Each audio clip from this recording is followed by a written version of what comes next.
God, I'll never be used to that I voice. know. Alrighty, welcome everybody to She's of Love. And today we have Kristy Treaty on the show once again, and it's been a very long time since we spoke to you last. I mean, So long that she's not Treaty anymore. She's Donaldson. I was waiting. I was like, do I correct her? sorry, That's okay. Donaldson. Oh gosh. It Wow. was a reclamation. There we go. We've Yes. reclaimed my name. Yeah. Oh man, I'm kicking myself. So Donaldson, and I'm so not used to that. Gosh. That's okay.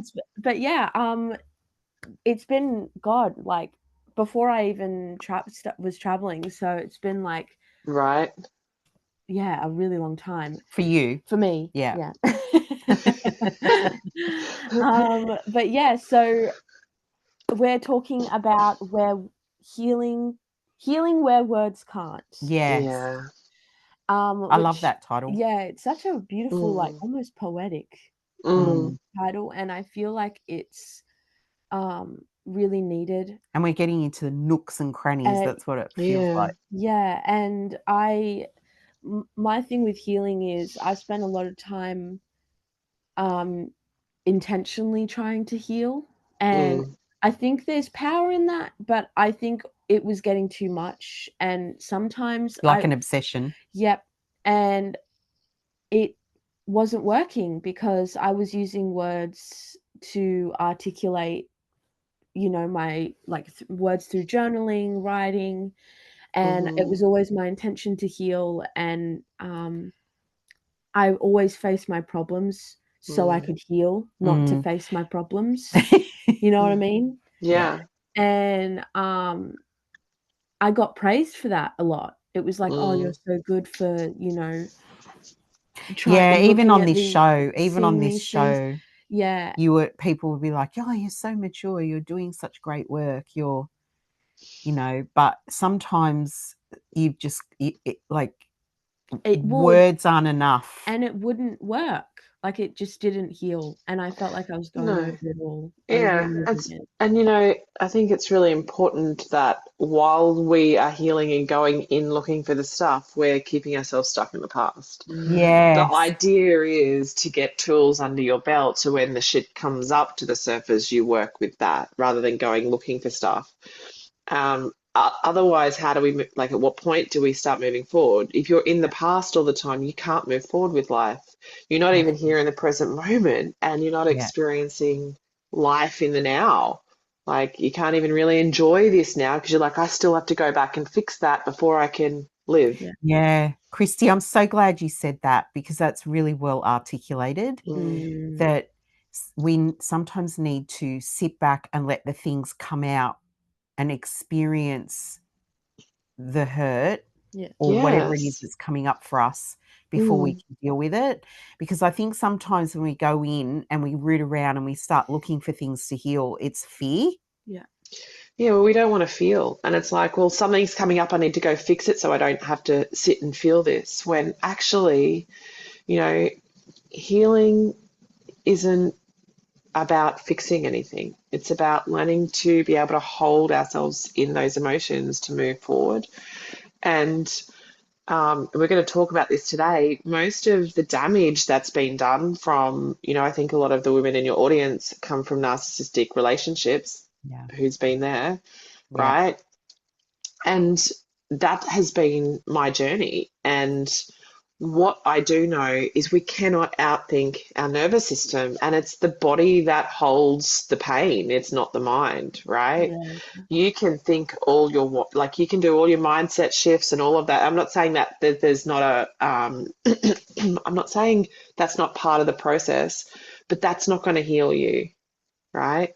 We need to have awareness of what's there, and then we need to drop into the body and give the body what it needs. And it's like a reprogramming. It happens here. It does not happen up here. And I think that's where, I see a lot of people stuck. I think counselors and therapists have a place, but if you've been going to a therapist for 10 years, talking about the same stuff, going back into the past, looking for all the things wrong, they're keeping you in almost like an MLM, like a multi-level marketing scheme. Seriously, You know, I don't take my clients into the past. I take them into their body and let their body speak to move them forward. Um, yeah, Because pain is like a fingerprint, right? I mean, we can say, "Oh, I resonate with what you're saying. I resonate yeah, with that pain." You know, like I can put my hand up yeah, and say, "Yeah, I'm a victim of narcissistic abuse as well." yeah. But my pain is unique to me, That's it. and so talking about it can heal it to a certain point. But there's also that component of that personal feeling that you've had from your own journey that's Totally. stored in your fascia, it's stored Yeah, in your tissues, it's stored absolutely. in your body, you know, Yeah, and the more I look into this, the more I realize how true it is that yeah, that pain is stored in the body.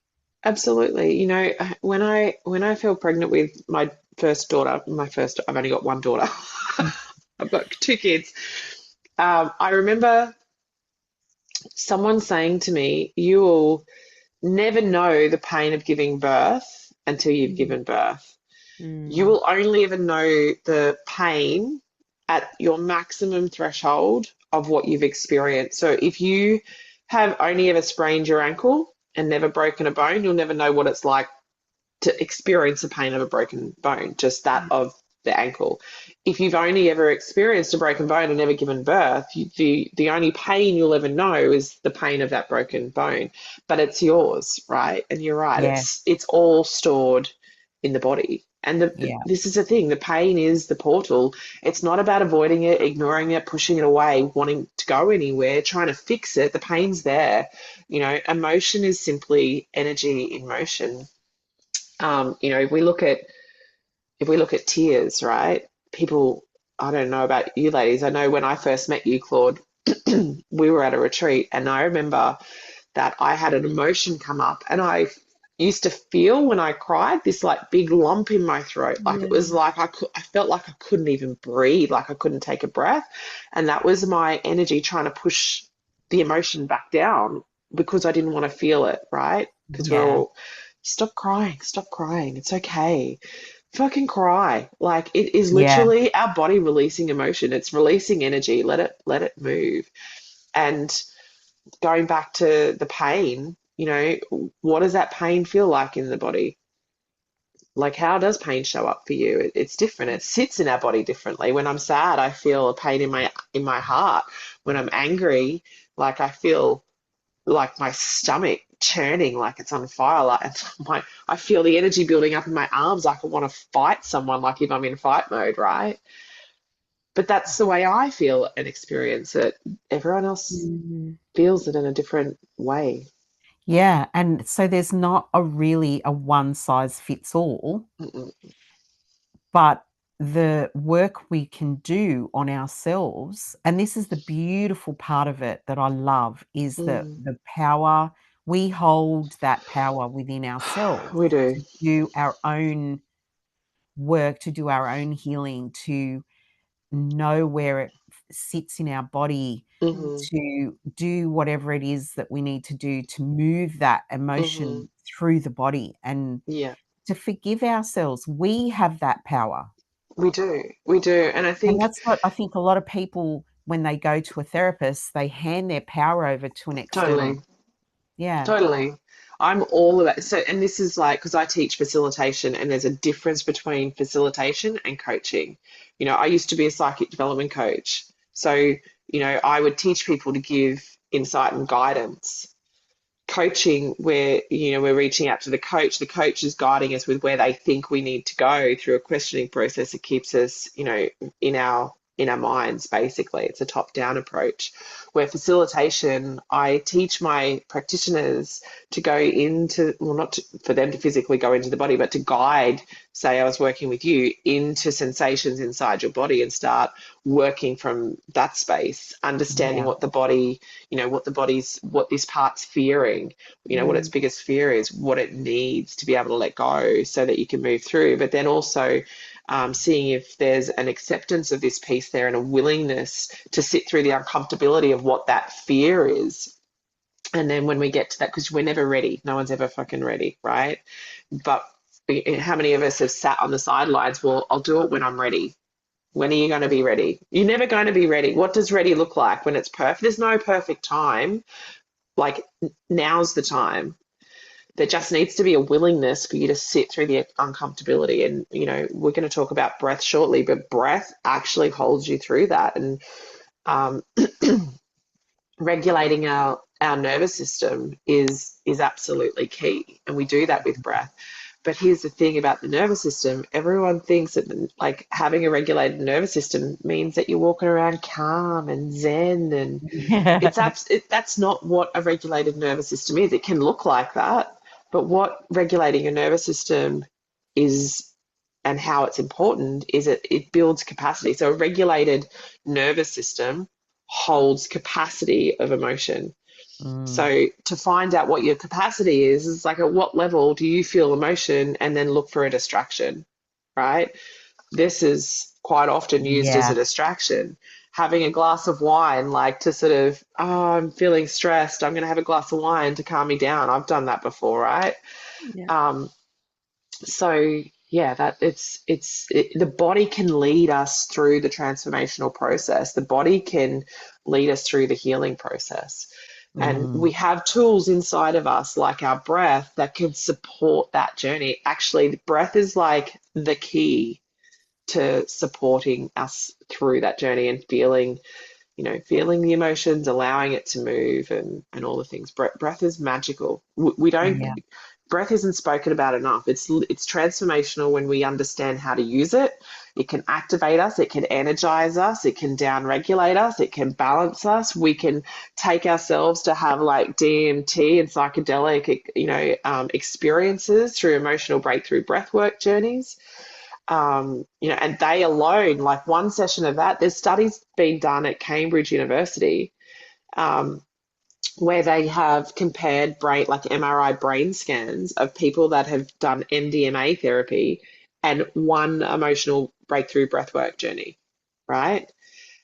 And the brain scans look almost identical with the changes that have happened. The only difference is that the emotional breakthrough breathwork journey brain scan had longer lasting effects than the MDMA journey. That a lot of it's great that they've got all these tools now to bring into this work, but that is from the power of the breath. There's nothing else that gets the brain to that point in an emotional breakthrough breath where like an hour-long session or an hour-and-a-half session. And you can have DMT releases, like really psychedelic experience, but massive breakthroughs. Even now, I don't do them regularly. I don't recommend to do them regularly. Like once a month or once every couple of months is good, not weekly.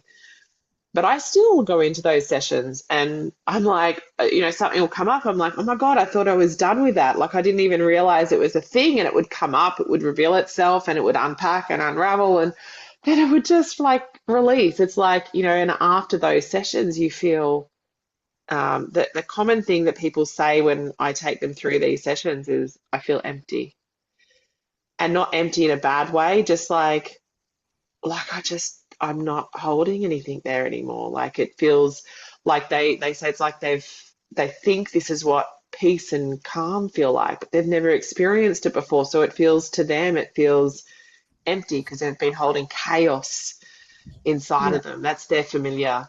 And then all of a sudden the noise is gone after one session. Like seriously, so powerful. Yeah. Yeah, I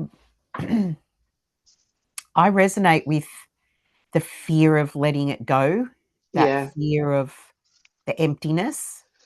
Yeah. Because when you've held the chaos for so long, you don't know what that emptiness feels like. You don't know what's going to, if I get rid of what's there now, what's going to come back to me?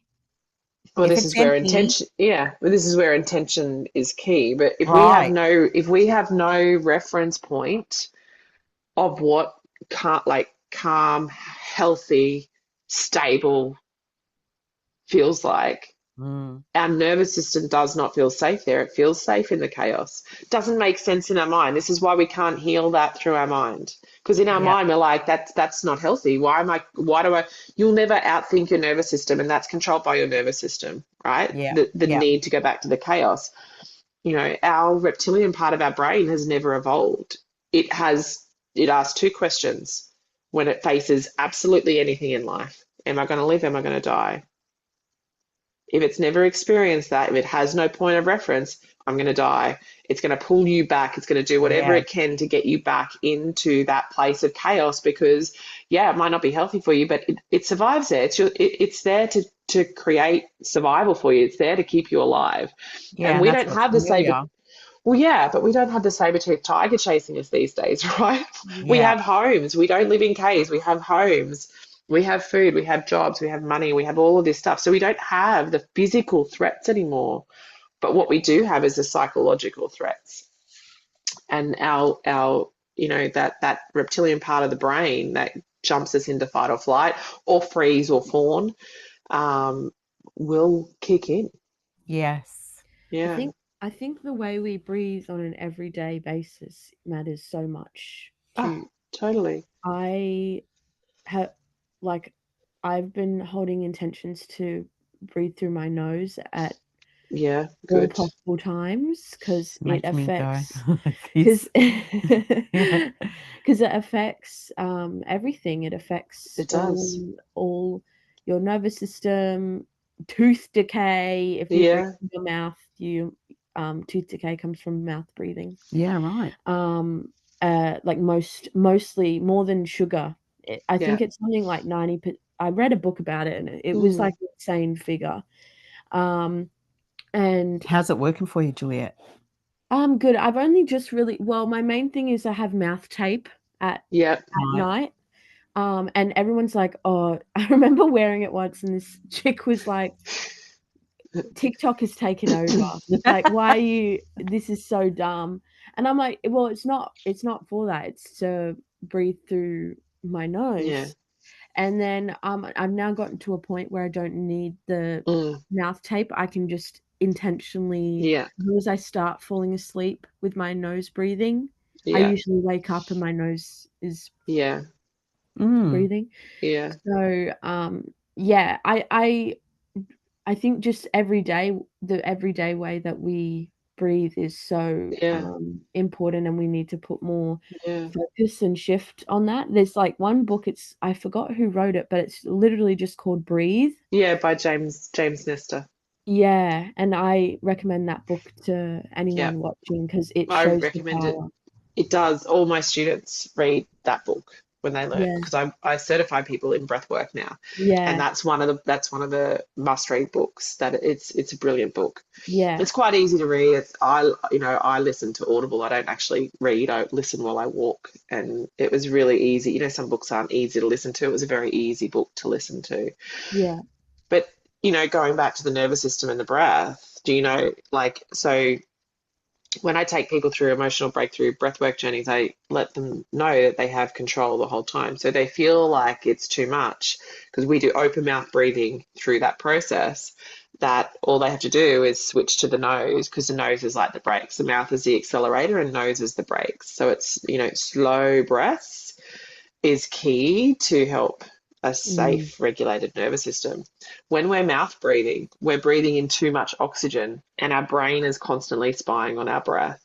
And if we are breathing in too much oxygen, the body goes automatically, it shifts into sympathetic nervous system and it goes into fight or flight. Yeah. So we can be on edge, and have you heard of like kids that have night terrors, right? Yeah. Most of us know someone that's had. I will guarantee you 99.9% of those children are mouth breathers. So what actually happens is they breathe through their mouth at nighttime. They don't get into a proper dream state. They go into a different, I can't remember the name of the delta wave. I can't remember the brain waves that they go into. But because they're open mouth breathing, their nervous system jumps into fight or flight, they're asleep, and their brain is processing that emotion of being in fight or flight. So they have like these night terrors, and they can almost feel like they're awake during this because they can't get into a proper deep sleep. And if people go, oh, I've got to see a psychiatrist. They've got these entities and they've got this and they've got that. It's like, I will guarantee you, if you can mouth tape children, but very carefully, I would just recommend, obviously not babies, but you can just get like safe surgical tape and just do a little bit just here to start training them to close their mouth when they sleep. So they've still got the sides to breathe and they're not sort of smothered. But again, this is like, it's all nervous system related, and breath is key. Like, we can shift our state from a stress state to a regulated state in almost 3 to 5 breaths. People are like, but you can literally shift that state. It's so that's why I love breath so much, because it's accessible anywhere and everywhere. Yeah, The amount it costs of time, nothing. It costs nothing. And like the amount of times I've been at work and oh my God, I've been having the worst time at work, and I'm on the brink of tears, and I want to kill everybody, and I'm about to get arrested for abusing a customer. I just go into the bathroom and I just cry, and I just do a bit of breath work. Yeah.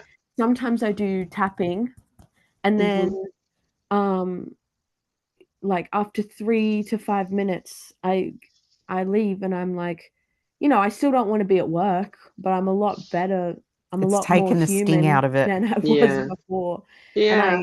And I'm not on the brink of exploding anymore. Yeah. So it's really good. I love that you said that you go in and you let yourself cry, because some people, I actually had on one of my TikToks the other day, this woman said, her therapist, when she starts to cry, tells her to stop crying and focus on her breath. I'm like, you can't. So breath can help you. And I was like, what? This is what makes me angry. This is like, stop crying. We always get told to like push your emotions. Never fucking push your emotions aside. They are there. Their energy just moving. And when we use breath to suppress, like if we're using breath to stop ourselves from crying, we're actually suppressing that emotion, and that's not healthy. We can use breath to carry that emotion. That's much more healthier. So I love that you give yourself permission to cry. The regulating the nervous.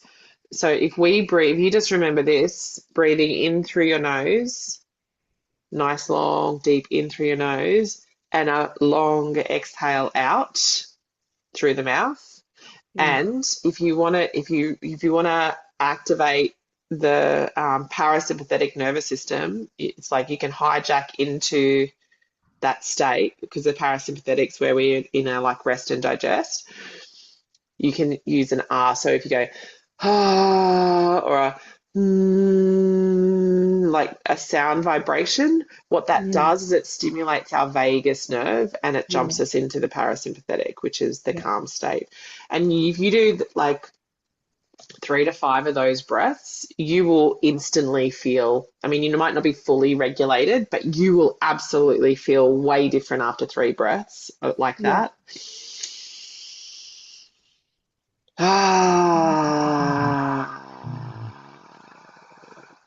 I do that like 3 times, and my state's already just shifted. It's like, right? But if you can close your eyes too and just feel and notice what's happening like underneath you in the body, you can notice the feelings and sensations.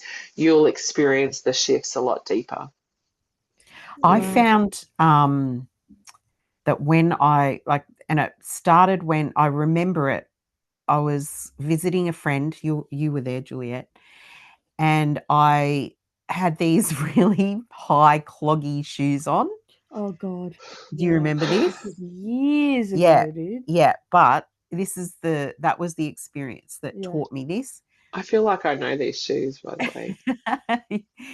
And there was a period of time when I was wearing them a lot. And I was carrying Bryn, my son. And he was a baby at the time. He was tiny. He was like 10 months old or something. and I was going to pick Juliet up from her friend's house. Mm. And I parked out the front, but across the road. And thankfully, it was a very quiet street. God. And I was walking across the road with Bryn in my arms, and these clogs just did me wrong, and I went over on my ankle. And Oh, because shit. I had him, I was trying to fall in a way that he didn't get hurt, and I took the brunt of the fall. Oh, wow. And Was I there a mama? really hurt my ankle, like really hurt my ankle. Mm. And I just started swearing, like really, like a sailor. And I was in my friend's Like house, me. and I could hear yelling. Yeah. And I remember telling my friend's mum, I think my mum's outside having trouble. And she was like, I think I was "Why?" yelling for them to come and help. And I was like, I hear someone yelling. And she was like, do you? And I was like, yeah, I'm pretty sure. And they all came rushing out of the house. Yeah. And saw me crumpled like a, Yeah. like a On the piece of road. paper on the road. And Bryn was crying now because I was yelling. But the second I stopped cussing, the pain just came rushing back in. Yeah. And I apologized to them. I was like, I'm so sorry I'm swearing, but it's helping me. Yeah. It helps with the pain. Yeah, it was moving. Your body knew how it had to release in that moment. That energy. So what you're saying reminds me of that, because it's like the energy that energy of the pain was in me that was flowing out through the swearing, and it was helping so much. Yeah. And ever since then, if I'm in pain like that, You I swear. swear. Yeah. Good. Yeah. It's like you look at little kids that, you go to the shopping center, you see them like throwing their tantrums because they want that lolly or they want something, and they're like kicking and screaming, and the parents are like, stop it, stop it, stop it. And like maybe they get a smack, or they get, they're like, we're just going, they get roused on. Yeah. Those children are not using the tantrum to manipulate. Their No. bodies, so the rational part of their brain is completely switched off in that moment. There's absolutely no rationalizing with them. All they're doing is their bodies are moving in that way to get rid of that like overwhelming sense that they're feeling, whatever that emotion is, that it's just moving through them. Yeah. And this is where we start suppressing our kids with like feeling. Yeah. Yeah. Yeah. Holding space for that emotion, I think, is, Totally. is regulating. When we hold space for our children, they grow up learning how to hold space for themselves. Yeah. And when we're telling them not to do that, and they're getting in trouble for it, that's not for any other reason, but we're the ones that feel embarrassed or ashamed because our kids are, having a bit of a tanty on the floor. Everyone's looking at me. They're always looking at the parent. Oh my God. Yeah. Exactly. We do that. We suppress them to suppress our own feelings and emotions in that moment. We're not even allowing ourselves to feel. And that's, again, breath. You can just take a deep breath in. Oh, I can feel this right now. Right? And just let that breath carry. This is the capacity. Like, how much can we actually allow ourselves to hold?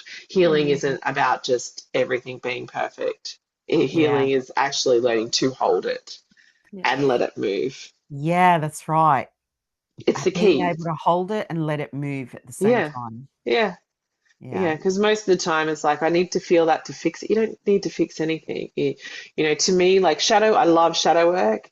I love shadow work because it can reveal parts of us that we're not aware of, parts that need to be owned, but we don't need to be using it to go and, like, it's just another tool, right? Yeah. It's just another tool. But it's an important tool.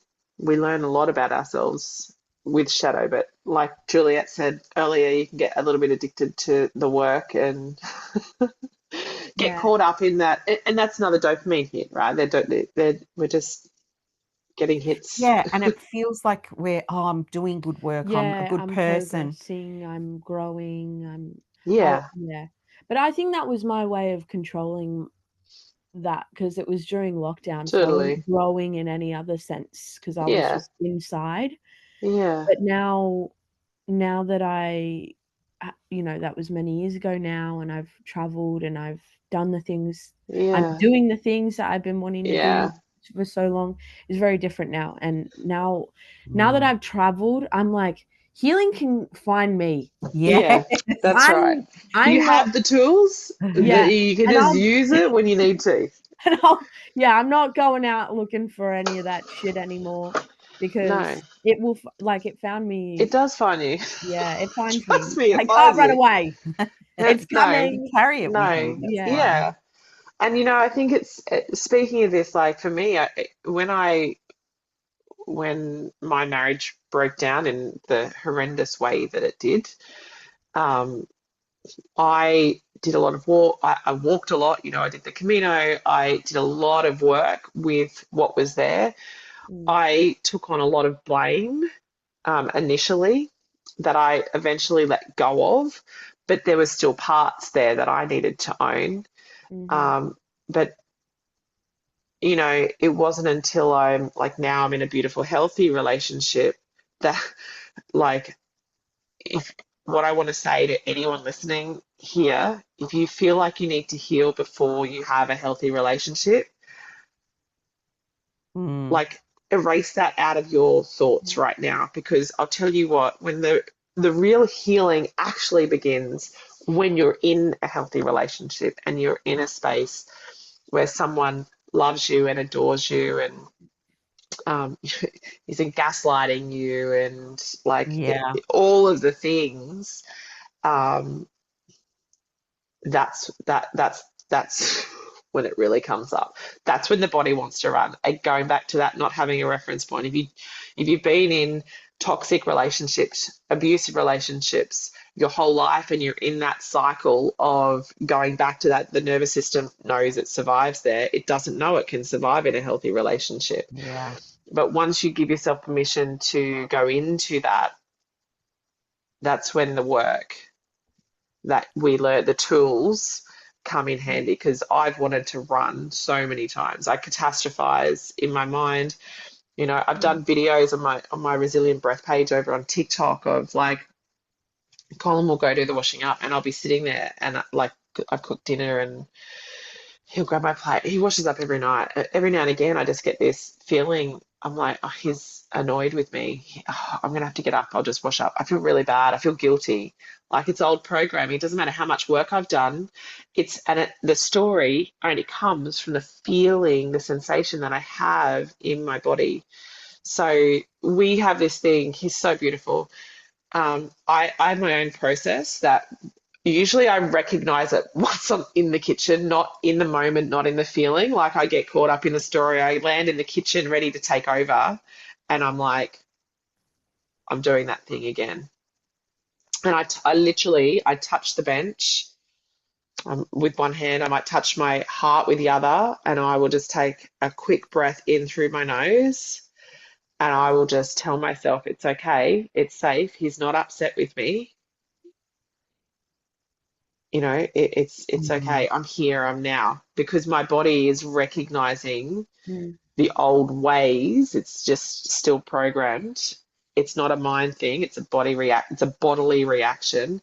yeah. And if I can't move through it, I'll say, hey babe, that thing's happening again. Can you just hold me for a moment? And he'll hold me and he'll stroke my head and go, it's okay, babe, it's safe. I'm not, and he knows that I think he's upset with me. He's like, I love you so much. I'm just grateful you cooked dinner tonight. I'm more than happy to do the dishes. Right. And then because I'm being held and straight, there's lots of different things going on here and I can feel it. I still get it come up, but it's not that often. And it's like saying sorry. I didn't even realize until he's like, can you please stop saying sorry? I'm like, what do you mean? Did you say sorry all the time? I'm like, really? Sorry. And he goes, there you go again. Like, You done that to me, and Yeah. You don't do I it nearly as much, Juliet. do I not? Oh, No. that's good. that's good. That's No. good. I was very much a sorry person. Yes. Yeah. Really So sorry. that's us trying to manage emotions, if something's happened, we don't want that person to feel like they've done something wrong because their emotions don't feel safe inside of us, like they're going to escalate, and then we've got to manage that again. So often we cut in with sorry, and Colin kept saying, "You're saying it again," and I realized I said, "Okay, I'm starting to feel like shame for saying it, so I need us to shift this." He goes, "Oh, I don't want you to feel shame." I said, "Okay." So what I'd like you to do next time, if you're in the vicinity of me saying it, just touch me on the shoulder and give me a hug.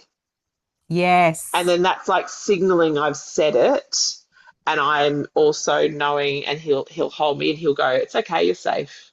Yes. Rather Oh, so much than better. so much better. So much better. And Yeah. I very rarely say it now. I say it when I mean it. Occasionally, again, it slips in, but we talked about this just recently. He's like, you don't say sorry anywhere. It was like every sentence almost, because I was in Yeah. such a heightened state from, Because you all the weren't feeling things. safe. Yeah. No, And when no, he because I had to touches manage you other and people's hugs you, emotions. yeah. And when Yeah, he, instead of saying, you're saying it again, you're saying it again, yeah, when he touches you and hugs you, it's that part of yourself that's not feeling safe, that's saying yeah, sorry, Yeah. is yeah, healing from his intention of saying you're safe here. yeah, yeah. And And we would take a breath together, and I would Yes. close my eyes, which signals safety to my nervous system as well. I love that. And can I just say, I'm so grateful that you brought that up, because I'm so, and the way that you brought it up, because he is amazing, and Colin is his name. Yeah, Yeah, Colin is amazing. But it's also like, that is what all men should be, the support, like that's how it should be. And like, yeah, but they don't know. they don't know. They And I don't know, because know. they're dealing with their own stuff, and like, like I'm not putting all men in one basket, but I'm just so used to, with my friends and the women in my life. So I've never been, for anyone watching, I've never been in a relationship, because I have very high standards, and I also really enjoy my own company. And I'm not going to let anyone, like, I'm not going to give that up to go with someone that, like, That's going to they're gaslight you. competing against Yeah, me. Okay, they're not yeah, competing against an ex or yeah, my experiences or other men. yeah, No, they're competing against me and how much fun I have with myself. yeah, And I have a lot of enjoyment being by Why are myself. you yeah, laughing? So, no one's come along yet, yeah. but I'm. Few have tried. A few have tried. Yeah, I thought you said few have tried. No, a Yeah, few. few A have few Yeah, of tried. them yeah. have tried. Yeah, but no one's been No. successful yet. And anyway, so my friends and I, we talk about our experiences, dating, and their history with relationships. And there have been genuine moments where I have sat there and like thought that I was crazy, because every experience that I've had with men, almost like, well, like romantic experience, like platonic is different. I've had amazing guy friends, but in a romantic sense, um, I thought genuinely I've been here sitting thinking I'm crazy because I think they're crazy. I'm like, because the things that they do is like, what in my experience has been crazy. Like, I'm like, Who's how, they? Your friends or the boys? well, But I men, think, boys, I think it's important though to realize that they learn this from, like, it's not, yeah, they don't just show up like that. no. It's learned It's behavior. learned, and it's societal, it's very deep Yeah. in society, but, like, these things that like, holding us and just being there. And the big one for me is feminine rage. They don't know what to do with it. Yeah. They are afraid of it. They don't understand it. They blame themselves for it. Yeah. They can't hold space for it.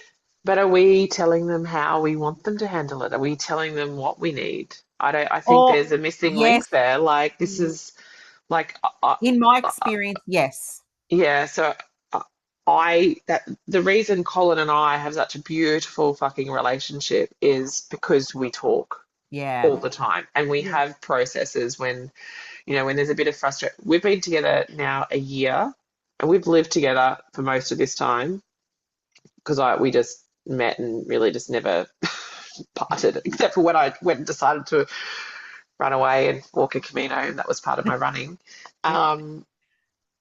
We haven't had a fight. We've been in 2 weeks' time. We've been together or a week's time. We've been together for 12 months. We have not come close to even having an argument.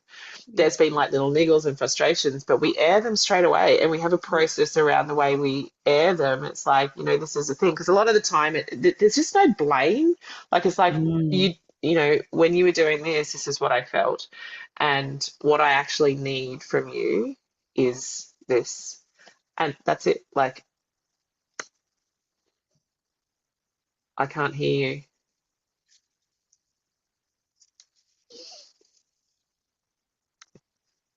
No, I think it's your mics. You both just went like this. Blah, blah, blah, blah. It's like, is it me? No, mine. You can hear me, can't you? Maybe just disengage the mic. The Bluetooth connection might have just dropped off. Go into audio. Okay. There we go. Gotcha. Yes. So let me. But this is the laptop. Yeah, it doesn't matter. Is it? That's right. It's still good. It's fine. Yeah. It's better than no sound. Yes. Yeah. What I say is like, but this is normal. This is normal, and we all are worth. Oh. Yeah. No. Yeah. Yeah. Okay. Good. Oh, this is weird. We haven't had it before. Okay. That's all right. Yeah. I was just. I think it's the internet, Mum. Maybe. Yeah. Yeah. Could be. We'll wrap it up. Yeah. Now. Yeah. I was just going to say it's normal to what you're describing.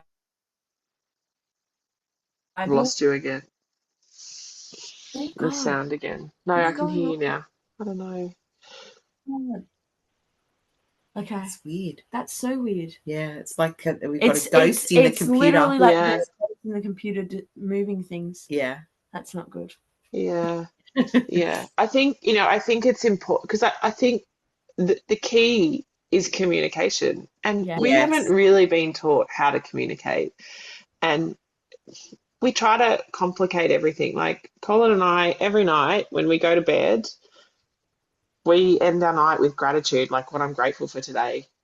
And every Sunday night when we go to bed, we do that, and it's followed by celebrations, challenges, and desires. And it's like, what I love about you, what I've loved about you this week is this. What I've felt challenged by is this, and what I need instead of is this. And we do that in a way, like we have an agreement between us that when we're sharing, especially our challenges, that we don't need to fix the other person. We just need to hear them out, and we don't get defensive or reactive. Yeah. And we don't speak. In the challenges part, we have an agreement, we don't speak. Like if he's sharing with me, I'm just listening. Yeah. And I am staying with my breath, because sometimes we're sharing things that are uncomfortable, and we use our breath to hold us through that. And I just want to know, when you guys share those intimate feelings of frustration with each other, do they ever come back up in like later and no, that definitely not. That would be part of the agreement, but that's unhealthy. That's not, that is really, really unhealthy. That's not creating safety. No. The relationship, to have I've never experienced such deep intimacy with any human in my whole entire life. And we talk about this often. He's the same. It's because we have so much transparency, and we continually create a safe space for the other to feel safe. Now, if he's sharing stuff with me and later on I decide to throw that back, that's not me creating a safe space for him. That's not fair. And it's So, disrespectful. yeah, and his feelings are warranted. If I'm frustrating him, like, even he could be in story and he might not be in story. Like, a lot of the times our frustrations have been like the tiniest of things. Yeah. But you know what?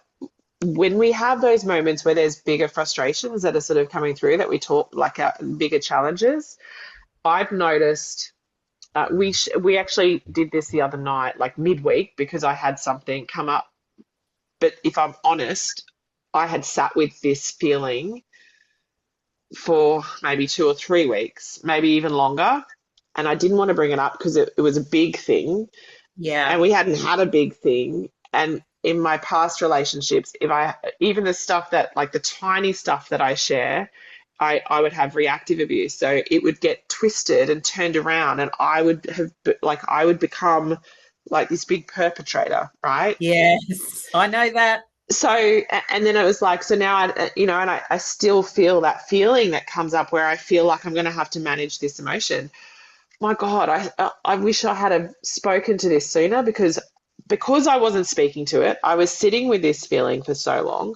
It was creating like we both felt like there was a bit of resistance between us, not a lot, definitely not a lot, but there was something there. And we shared it. I shared it, and he spoke to it, and he asked me questions around that. And it was like, how do we do this? I'm like, these are 2 books that I'd really love you to read. And he downloaded them straight away. He started listening to them. And let's just say the intimacy now is next level again. So every time we have these big conversations, it's just static in the air. And then once we clear that static, it's like, it's so fucking attractive and magnetizing. But it's taken a lot of work to get there. I couldn't sit on, we talked about this, you and I have talked about this before. I couldn't sit on the sidelines and wait for that person that hurt me to heal me. I'm not responsible for his actions. I am responsible and was responsible for my own healing. No one was coming to fucking save me. Yes. And the more I sat there dwelling on it, getting caught up in the story of the past, I'm stuck in the past. I'm still giving him my energy. He's still living rent-free in my head. Like, I have days now where I don't even think of him. Yeah. Like,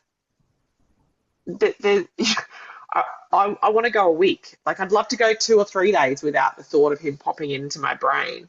My body responds in certain ways that it's like he just pops back in, and I'm like, I feel like that's there. And I'm at the point where I've got the tools and I can manage that now. And it doesn't interfere too much with us. But I've got a beautiful, supportive man that holds me and helps me. But none of this would have come up if I wasn't in that relationship. The biggest part of the healing comes inside of relationship. Yeah. I love that. And quickly, what I was badly saying, but what I meant to say before was, like, you talking about this heals so many people, because I know, and I'm going to just put my hand up and speak for most women here. I've been programmed to think that men don't do that. And not because they don't, but because society, movies, what I've seen, it tells us they experience. Don't. Yeah. So here's the thing. We know how our brain, we all know how our brains work. Maybe there's people here that don't. So I'm going to explain this. First of all, we have 2 million bits of information coming to us every single second. We have a filter system inside of our brain, and all of that information through all of our senses goes through that filter system to come out with 186 bits of information every second. That's like 1.9 something million bits of information that's being completely disregarded, right? So what's the filter system? It's our beliefs, values, experiences, emotions, our thoughts, right? Yeah. our experience, what you're seeing in the movies, all of these things are going into that filter system, right?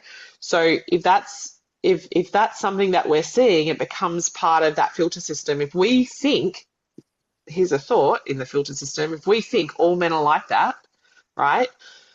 Our brain wants to prove every thought correct. So every time it goes through this filter system, it's going to filter out all of the information that goes, yep, see, there's another one, there's another one, there's another one. 1.9 million other bits of information disregarded. How many great men are in that information that's being disregarded because our brains are trying to prove our thoughts correct? So this is where we can't physically get into the filter system and shift it, but our language is a key component to it. So the second we catch it is like, actually, I wonder, you know, even curiosity, I wonder if there is a nice man out there today. Yeah. There is nice men out there. There is good men out there, right? Yeah. And then you're actually adding that into the filter system, and slowly over time, you'll start to find them. And it's not even like about that. It's just knowing that that's, if we start holding that as our expectation, like I'm not gonna, no man will meet my expectation. It's like, this is the man I want, and I know that he's out there. Yeah. And I will be in a relationship with these are my, when this is met. And that's, I think, how we need to start looking at this a little bit. Totally. And you know, it's really easy to close ourselves. If that's our thought, why would we open our hearts to that? So how many of those women out there that have the thought that men are bad and that they're all narcissistic and they're all this and they're all, you know what? I'm going to be brutally honest. We all have the ability to have narcissistic traits inside of us. Yes, we do. Right? We do. And I'm not disregarding experience because I've lived it. I get it, right? But that's the reason you see it so much, is because there's so much talk about it and there's so much of that languaging in our conversations. So it becomes that filter system, and that's all we see. To be able to stop seeing so much of it, we need to actively take a part in our own journey, in our own experiences, creating our own reality, and we need to shift that language, because that language, it's not helpful. It's like grabbing that coal. Like you want that person to die, or you want that person to be, you want them to hurt as much as you were hurting yourself. You're going to stick your hand in a hot coal, like in a hot fire, pick up a hot coal, and you want to throw that at them. You're going to burn yourself in the process, right? And I think it's super, super, super important to just, like, if you really want a beautiful, loving relationship, to trust yourself. It's not them you don't trust. When we say we don't trust them, we're not trusting ourselves. We're not trusting ourselves that if we come across another relationship like that, we won't walk away. And when we start to learn how to do that, like trust ourselves, we can then be open, or more open, to love. So for me, when I came out of that relationship, I did absolutely not want another relationship. I just wanted to go on a discovery to find out who I was, because and everyone in this audience, I'll absolutely guarantee, if you were in a narcissistic relationship, you would have absolutely lost who you were to become someone that you weren't, to manage someone else and something else. Like, everything becomes about them, and you abandon yourself. I work with so many women, and it saddens me to see them and to hear them say, I don't want another love. I'm like, why? Like, what I'm experiencing now, if I was closed off to that, I wouldn't be experiencing it. It's the most beautiful fucking thing in the world. Last night, I just, like, every day I say to him, like, it's been a year, I'm still like, I'm so fucking grateful that I get to experience such a great love. And I promised myself my heart would stay open through my journey. And I can tell you, when I met Colin, it was not part of the plan. But I promised myself to stay open. And it's there. They're there. They are absolutely there. I can put my hand up and say there are lots of beautiful men. You said before you've got beautiful platonic male relationships. Oh, yeah. They're there. They exist. Yeah. Oh, 100%. But it's just like, especially in my generation, it's so ingrained, the negativity towards men, and then also the experience. And look, okay, I know it, but a lot of men in my generation that I've come across, that my friends have come across, are also quite disconnected, and therefore creates more of that story. And I'm not putting that over everyone in my generation. I don't agree with that either. But it is a heavy theme right now. And, we don't just say, women don't just come up with this on that, like, out of nowhere. It comes from pain. It comes from real experience. It comes from fear of it happening again. And I've experienced it myself firsthand. I've had scary experiences while traveling with men. So it's a deep pain. But I think that pain and the story perpetuates the thing. And here I am talking to my friends about, like, the shitty experiences we've all had, and which also perpetuates it. But I think also that's always the focus, and it's not the focus is expecting, instead, like, we're always just talking about the shitty, and instead of talking about, this is what I want instead, and this is what I expect, because we're not taught that that's out there, because we're constantly bombarded with men are shit, be careful of men, they're abusive. But that can't be all of the experience. There has to be good experience in there, but we don't talk about that. Yeah, but we don't talk. Because people relate, people, like, we get buy-in with negative conversations. Like that, look at the media. The media don't do good happy day news, because that doesn't sell. What sells is negative. Like negative bias. It does. But also, I think there's also another layer to that, in my experience, is when you do talk about your happy experiences and you're positive about it, it garners jealousy and people get the shits. Yeah, but this is where like you. It's like, oh, you're always telling me about your wonderful life. Yeah. And So then they get all that's when we have but that's when we have to realize that, that's their shit. And why would, if that was a true friend, why would they not want to see you happy? Why would they not want to see you shine? Like, if I had a friend that was like that to me, I would not I wouldn't be friends with them. They wouldn't like be that would hanging be around it. very long. No, because I also hold my friends in high regard. Like, the conversations I have are high vibrational conversations. Like, every now and again, it's like oh gosh. But I'll tell you what, like, with my circle of friends, it's like we're celebrating. We want to know each other's wins. We want to know where everyone's like charging ahead. We want to know the shit too. But this is where we challenge each other. Well, what do you want instead of that? What's your part in this? How could that have improved? Where could you have had a conversation about that? Men can't read our minds either, and we need to remember that. We're all different. We all have different needs. We all have different love languages. And, these are all the different things that contribute to a healthy, relationship. Great love comes from reiterating yourself over and over again. Like, Colin and I, every Sunday night, we'll have that conversation that we have. Like, it's a weekly check-in, and we'll have it if big stuff arises. We use the same framework around that. We are all about holding each other and moving each other, not just taking us for granted. Which happens really easily too. So, as much as, yes, there's lots of guys out there that can't read our minds and can't give us what we need, I wonder what that would look like differently if we could just say, hey, you know how you do this? It's not really my thing. What I'd really love for you to do is this. This is the way I like to be touched or held or spoken to. We have to play an active part too. We can't just expect them to show up with all the goods. And when we can find balance there, then, great things happen.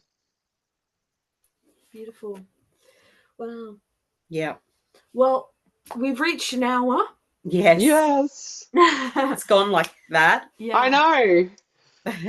Gosh. But you're coming back. We're talking about the Camino next time. Yeah, I'm beautiful. excited. I'm very excited. Me too. Me too.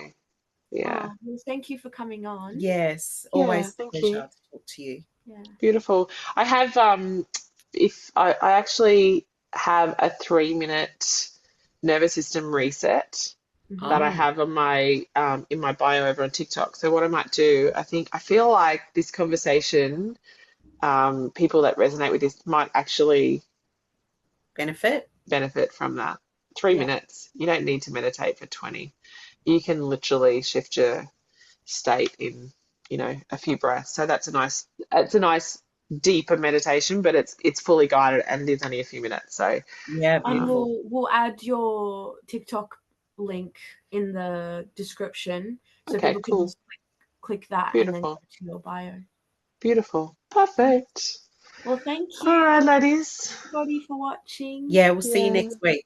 Yeah. It's been a pleasure. Mwah. Bye. Bye.